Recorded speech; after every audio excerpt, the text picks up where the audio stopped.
I mean, whenever my birthday happens, people are always like, did you have a good birthday? And I don't have the heart to tell them, like, I don't know if it's as good as the time I turned 24 with Joe Strummer. My first job was working at Duke's on Sunset, and I just delivered food. You had the hotels, I delivered the food, and then you had the record companies, because back then Chrysalis was there, Geffen Records. My other gig when I was waiting to deliver the food was seating people at Duke's on Sunset. Duke's on Sunset was right next to the Whiskey. It was a famous restaurant.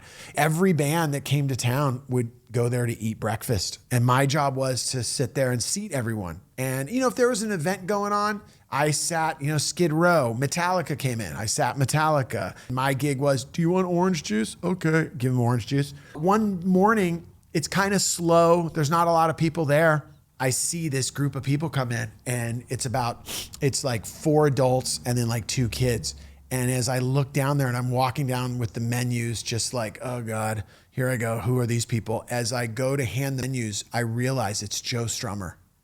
And it's like, unmistakable. I'm like, whoa, that is Joe Strummer. And he's dressed just the way you want it. A Hawaiian on, slick back hair, a pair of Docs. And I'm like, damn, like, boom, there he is. He's with his wife.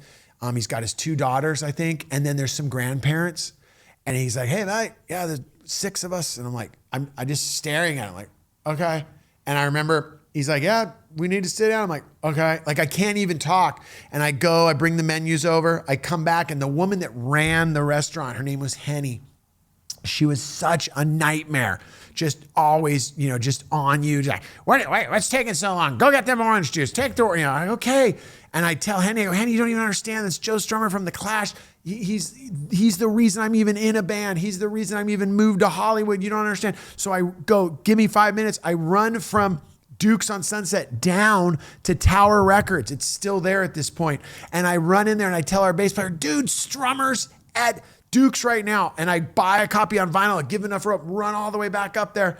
At that point, Joe's like, they're getting their food, they're doing all their things. And he walks up at one point. And in the restaurant, we had this picture. It was like a drawing, and they still exist. And there's more people in there. But at this time, it was a drawing of like, if heaven exists, what is it like with the rocks, rock and roll heaven? So, you had the Janis Joplins, Jim Morrison in there. And then there was Sid Vicious.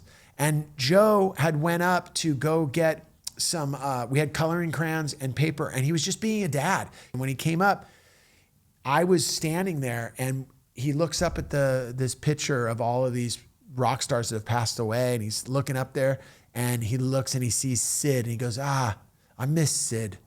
And like, to me, that was like, okay, this guy actually knew Sid Vicious. And he just said to me, I miss Sid. They came up to pay their bill, and I'm standing there, and I can't even get a word out of me.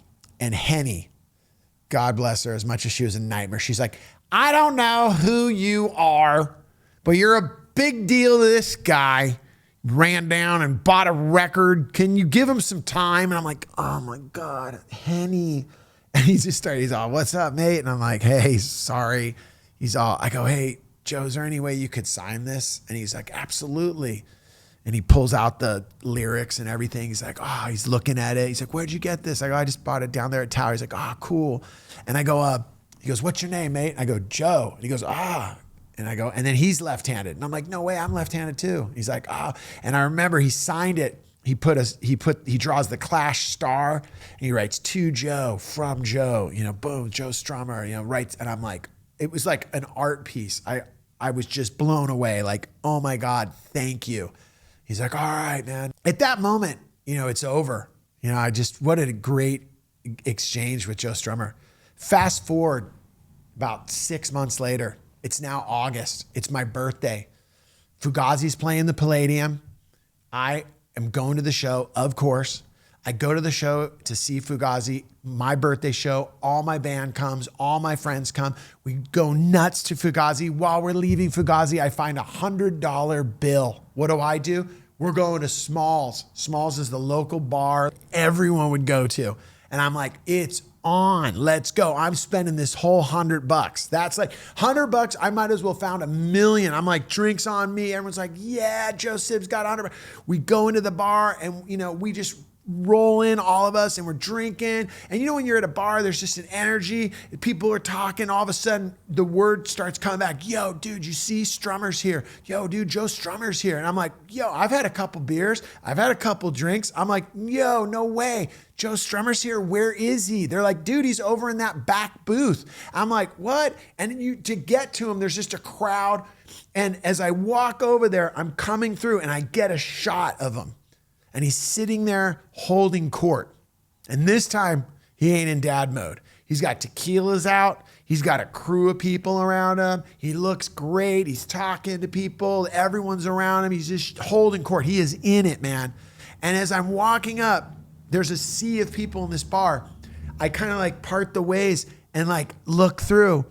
And he, as he's talking, he kind of looks up at me. And we get eye contact.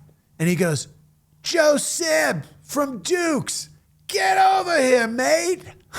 I'm like, what's up, Joe? And he's like, hey. And he goes, is your band here? I go, yeah. He goes, get him over here.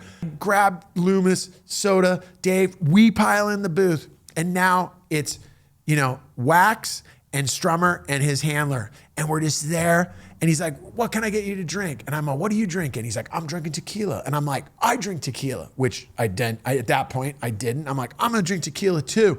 I'm going to drink what you're drinking, Joe. And we're sitting there, we're having drinks.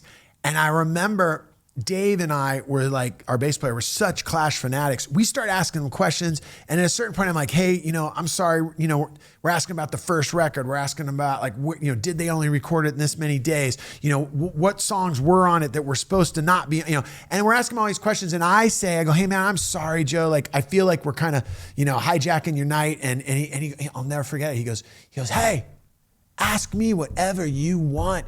That's why we did it. That's why we did it. What do you guys want to know? And at that point, it was just, okay, I want to know this. Safe and European Home. I want to know about when you guys recorded, you know, what happened to Topper. I want to know everything. How are you and Mick now? Do you guys talk? Because at that point, you know, they weren't together. And I just start, and our bass player, we're asking all these questions, and he's just answering them. Oh, just everything we wanted to know. And to the point that they go, last call. Ding, ding, ding, ding, ding, ding. They're ringing the bell. Last call, last call. At that point, I stand up and I'm like, oh, damn, these tequilas. Woo! And I remember we walk out arm in arm. Joe's got his arm. Happy birthday, it's the birthday boy. He's walking out. And as we walk out, you know, onto Melrose Avenue, and we're just like, damn, what a night. He looks back and he goes, hey, I'm going to be back with the Pogues. We're playing the Palladium. Shane can't get into the country. I'm going to sing for him. Come on down to the show. I'm like, all right, man, thank you. And he goes his way, I go my way. It was one of those nights. I mean, whenever my birthday happens, people are always like, did you have a good birthday? And I don't have the heart to tell them, like, I don't know if it's as good as the time I turned 24 with Joe Strummer, you know?